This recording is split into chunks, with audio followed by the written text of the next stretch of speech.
Hello friends, पढ़ाकू अड्डा online YouTube channel पर आपका स्वागत है।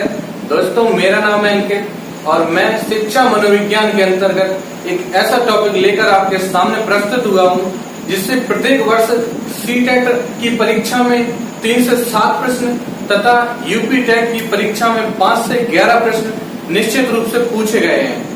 दोस्तों, शिक्षक बनने के इस प्रयास में आज हम लोग अधिगम की पहली कड़ी की शुरुआत करेंगे तथा जानेंगे अधिगम का अर्थ क्या होता है, अधिगम की विशेषताएं क्या होती हैं, अधिगम की प्रकृति क्या होती है, अधिगम के बारे में संपूर्ण चर्चा करेंगे। तो दोस्तों, चलिए शुरू करते हैं और अधिगम का सबसे पहले अर्थ समझते हैं। दोस्तों, जैसा कि हम लोग जानते हैं, लर्निंग माने क्या होता है, ये हम बचपन से सुनते आ रहे हैं। इसका मतलब भी हम बचपन से ही समझते चले आ रहे हैं। लेकिन जब हमने मनोविज्ञान पढ़ना शुरू किया तो मनोविज्ञान की भाषा में एक शब्द का प्रयोग किया जाता है, अधिगम। अधिगम का मतलब वही होता है जो लर्निंग का होता है, लेकिन उसकी व्याख्या बदल जाती है। अधिगम का अर्थ समझने के लिए सबसे पहले हमें समझना होगा कि अधिगम के अर्थ कितने होते हैं। तो दोस्तों, अधिगम को समझने के लिए प्रायः 2 परिप्रेक्ष्य में अधिगम को देखा जाता है। एक तो अधिगम का संकीर्ण अर्थ होता है और दूसरा अधिगम का व्यापक अर्थ होता है।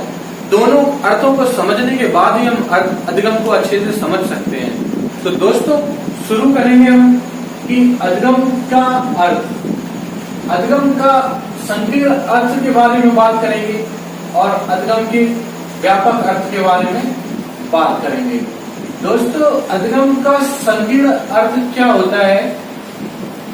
अधिगम का संकीर्ण अर्थ एक शब्द में हम लोग कह सकते हैं सीखना, क्योंकि ऐसी प्रक्रिया जिसमें हम कुछ सीखते हैं, नया सीखते हैं, उसको हम लोग अधिगम कह सकते हैं।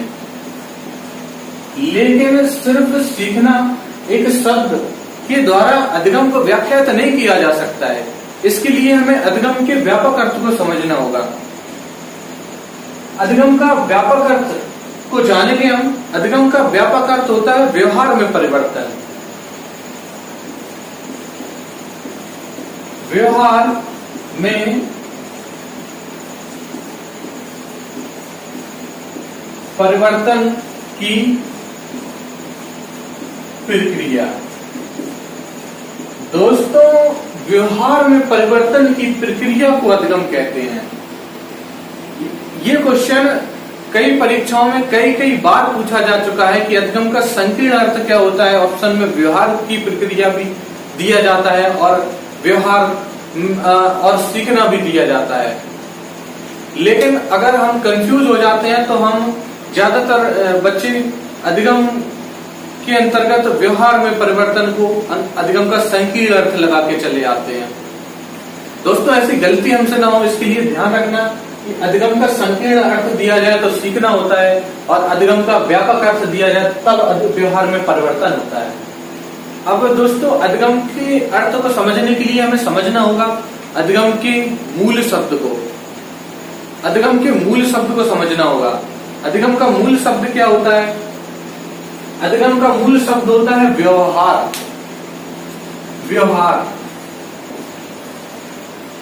व्यवहार के द्वारा ही अधिगम को परिभाषित किया जा सकता है।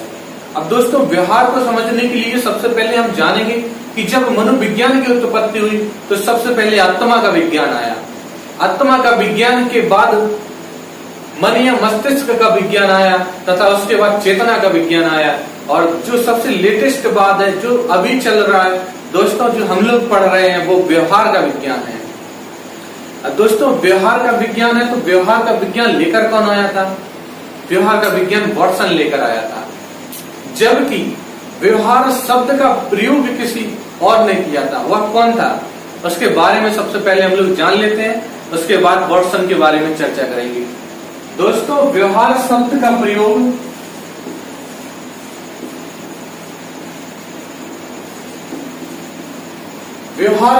प्रयोग सबसे पहले विलियम मैकडूगल ने।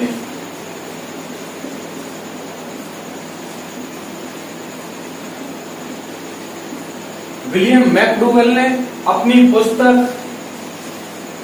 आउटलाइन ऑफ साइकोलॉजी में सबसे प्रथम 1905 में किया था। विलियम मैकडूगल ने अपनी पुस्तक मनोविज्ञान की अवधारणा में व्यवहार शब्द का प्रयोग सबसे पहले किया था। व्यवहार शब्द को परिभाषित भी विलियम मैकडूगल ने ही किया था। विलियम मैकडूगल ने बताया कि व्यक्ति जो कुछ भी क्रियाएं करता है, वह क्रिया जब बाह्य रूप में प्रकट होती हैं, तो वह क्रियाएं ही उस व्यक्ति का व्यवहार कहलाती हैं। लेकिन इस शब्द को परिभाषित करने के बाद आते हैं विलियम मैकडूगल द्वारा व्यवहार शब्द को परिभाषित करने के बाद 1930 में सबसे पहले जीवी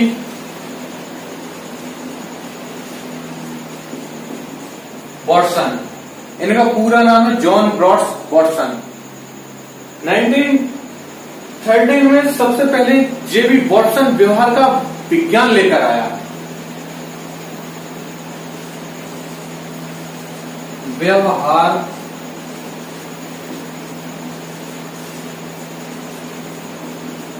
का विज्ञान। अब दोस्तों, जब जेबी वॉटसन व्यवहार का विज्ञान लेकर आया, तो जेबी वॉटसन के विचारों से जो बाद निकला उसे ही व्यवहारवाद कहा जाता है। अर्थात व्यक्ति द्वारा की जाने वाली वह क्रिया जो बाह्य रूप में प्रकट हो, उस व्यक्ति का व्यवहार कहलाती है। साथियों, व्यक्ति जब अधिगम करेगा तो वह उस अधिगम का व्यवहार भी करेगा। जब व्यवहार करेगा तो वो बाह्य रूप में प्रकट भी होगा। इसको समझने के लिए हम समझते हैं कि जब कोई बालक को कुछ नई क्रियाएं सीखता है, नए क्रियाकलाप सीखता है, तो वह उसको बाह्य रूप में प्रकट करता है। जैसे कि बालक पहले कोई काम नहीं करता था, लेकिन अब उस काम को करना सीख गया है, तो उसका अधिगम हो गया है। लेकिन वह अधिगम की निम्न 3 शर्तें होती हैं। सभी प्रकार से सीखा गया कार्य अधिगम नहीं कहलाता है। उसको अधिगम करने के लिए निम्न 3 शर्तें कौन कौन सी होती हैं, अब हम उनके बारे में जानेंगे। दोस्तों, बालक कोई काम नहीं करता था, अब वो करना सीख गया है। वो कैसे सीख गया है, इसके बारे में जानते हैं। व्यवहार में परिवर्तन होता है, लेकिन उन परिवर्तन 3 कारणों से होना चाहिए। कौन कौन से 3 कारण होने चाहिए? उनमें से एक कारण है अभ्यास, दूसरा कारण है प्रशिक्षण,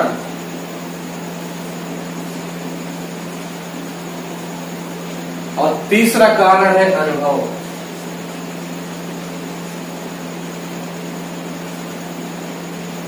दोस्तों, अभ्यास, प्रशिक्षण तथा अनुभव के द्वारा सीखा गया ज्ञान ही अधिगम कहलाता है। अन्य कारणों से जो भी कुछ हम सीखते हैं वह अधिगम नहीं कहलाता है। तो दोस्तों, इतना जानने के बाद हम लोग देखेंगे कि अभ्यास, प्रशिक्षण और अनुभव के द्वारा हम जो कुछ सीखते हैं क्या वो अधिगम होता है? नहीं होता है। दोस्तों, एक शर्त और है इसके अंदर कि अभ्यास, प्रशिक्षण तथा अनुभव के आधार पर सीखा गया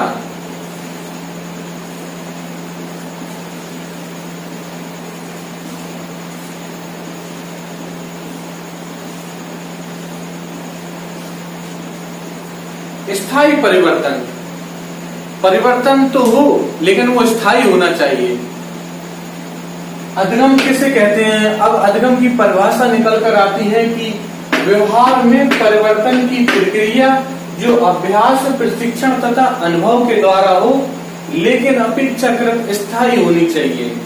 दोस्तों, अभ्यास, प्रशिक्षण तथा अनुभव के द्वारा व्यवहार में आया स्थायी परिवर्तन ही अधिगम कहलाता है।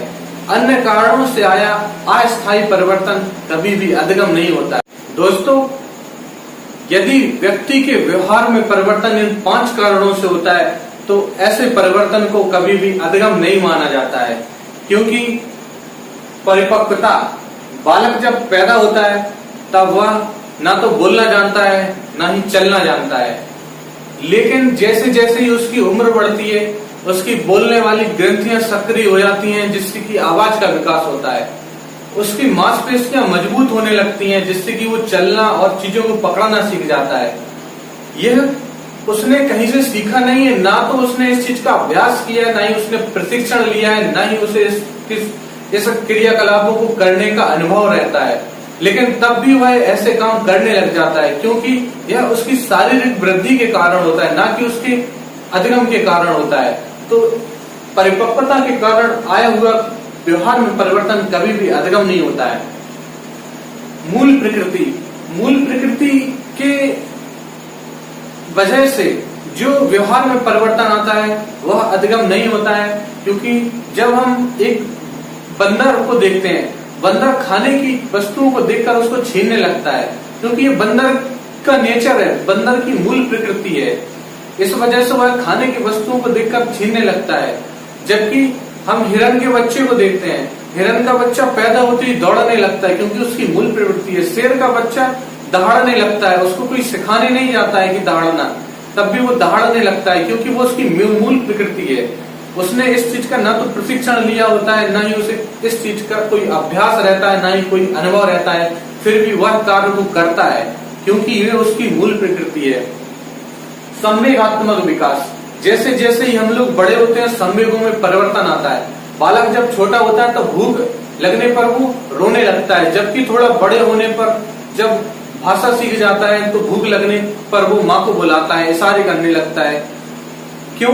संवेगों में परिवर्तन होता है। संवेगों में परिवर्तन जैसे कि भूख, प्यास, गुस्सा, हर्ष, विषाद, सुख, दुख, इस तरह, क्योंकि ये मन की स्थितियां होती हैं, ये व्यवहार पर निर्भर नहीं करता है, ये मन की स्थिति पर निर्भर करता है। मनोस्थिति जैसी होगी हमारे संवेग भी वैसे ही होंगे। इसका व्यवहार पर प्रभाव बाद में पड़ता है। व्यवहार के कारण ये नहीं चलते, ये मन की स्थिति के कारण चलते हैं। इस वजह से ऐसे परिवर्तन को कभी भी अधिगम नहीं कहा जाता है। दोस्तों, बीमारी के कारण आया व्यवहार में परिवर्तन कभी भी स्थायी नहीं हो सकता है, क्योंकि जब हम बीमार होते हैं, हम थके हुए होते हैं, ना तो हमारा काम करने में मन लगता है, ना ही किसी से बात करने में मन लगता है। लोगों को अगर ऐसे में लगता है कि उस व्यक्ति का व्यवहार बदल गया है तो ये गलत है, क्योंकि उसका व्यवहार नहीं बदला है। ये बीमारी के कारण उसकी मनोस्थिति ऐसी हो जाती है। बीमारी समाप्त होने पर उसका व्यवहार भी समाप्त हो जाता है, फिर से सामान्य रूप में आ जाता है जैसा कि वो पहले था। इसके अलावा दोस्तों एक कारण और होता है थकान। दोस्तों, थकान के कारण भी व्यक्ति का व्यवहार बदल जाता है। जब व्यक्ति अत्यधिक थका होता है तो उसका व्यवहार कुछ और होता है। थकावट उसे महसूस होती है, उसकी स्फूर्ति भी होती है, वो भी चली जाती है। तो इसको क्या हम उसका व्यवहार बदलना कहते हैं? नहीं कहते हैं, उसको आराम की जरूरत है। जब वो आराम कर लेता है उसके बाद फिर से सामान्य स्थिति में आ जाता है। तो ऐसे व्यवहार बदलने को, व्यवहार में ऐसे परिवर्तन को कभी भी अधिगम नहीं कहा जाता है। और दोस्तों, मादक पदार्थों का सेवन, आप अच्छी तरह से जानते हैं, जब भी कोई व्यक्ति मादक पदार्थों का सेवन कर लेता है, किसी भी प्रकार का कोई नशा कर लेता है जो उसके शरीर पर गलत प्रभाव डालता है, उसका व्यवहार पूरी तरह से बदल जाता है।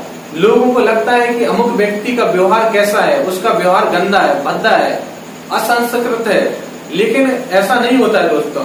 यह मादक पदार्थों का उसके शरीर पर दुष्प्रभाव के कारण होता है। जबकि जब उस पदार्थ का सेवन करने के बाद जब उस पदार्थ का प्रभाव खत्म हो जाता है तो उस व्यक्ति का व्यवहार पुनः सामान्य स्थिति में आ जाता है। तो दोस्तों, मादक पदार्थों के सेवन के कारण आया हुआ व्यवहार में परिवर्तन अधिगम नहीं होता है। अब दोस्तों, हम लोग जानेंगे कि इन 5-6 कारणों से आया हुआ व्यवहार में परिवर्तन अधिगम क्यों नहीं होता है। होना चाहिए लेकिन नहीं होता है, क्योंकि इनका एक मुख्य कारण होता है। मुख्य कारण होता है कि इन कारणों से आया हुआ व्यवहार में परिवर्तन कभी भी स्थायी नहीं होता है, अस्थायी होता है। अस्थायी का मतलब स्थितियां बदल जाने पर वो व्यवहार भी बदल जाता है। परिपक्वता, जैसे जैसे ही हम बड़े होते जाएंगे, हमारी स्थितियां बदलती जाएंगी, हमारी उम्र बढ़ती जाएगी, हमारे अंदर मैच्योरिटी आती जाएगी और हम पुराना व्यवहार त्याग के नया व्यवहार अपना लेंगे। दिन प्रतिदिन हम ऐसे व्यवहार को बदलते हैं जो परिपक्वता के कारण आता है।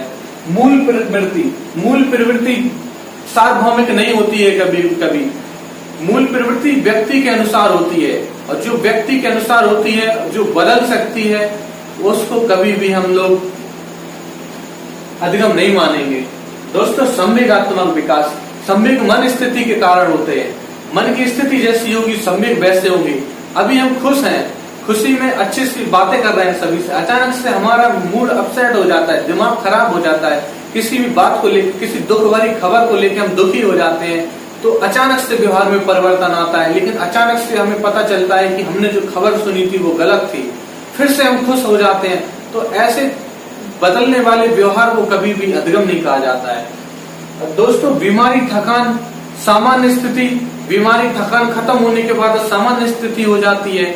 और इसी प्रकार मादक पदार्थों का असर खत्म होने के बाद, मादक पदार्थों का शरीर पर प्रभाव खत्म होने के बाद पुनः हम अपनी स्थिति में, सामान्य स्थिति में आ जाते हैं, पुनः वही व्यवहार में आ जाते हैं जो व्यवहार इस पदार्थ का सेवन करने से पहले था हमारा। तो दोस्तों इन कारणों से आया हुआ परिवर्तन कभी भी स्थायी नहीं होता है, अस्थायी होता है। और जो परिवर्तन स्थायी ना हो, अस्थायी हो, उसे हम कभी भी अधिगम नहीं कहेंगे। तो इतना जानने के बाद एक बार फिर से हम लोग ओवरऑल पूरा देखेंगे कि अधिगम किसे कहते हैं।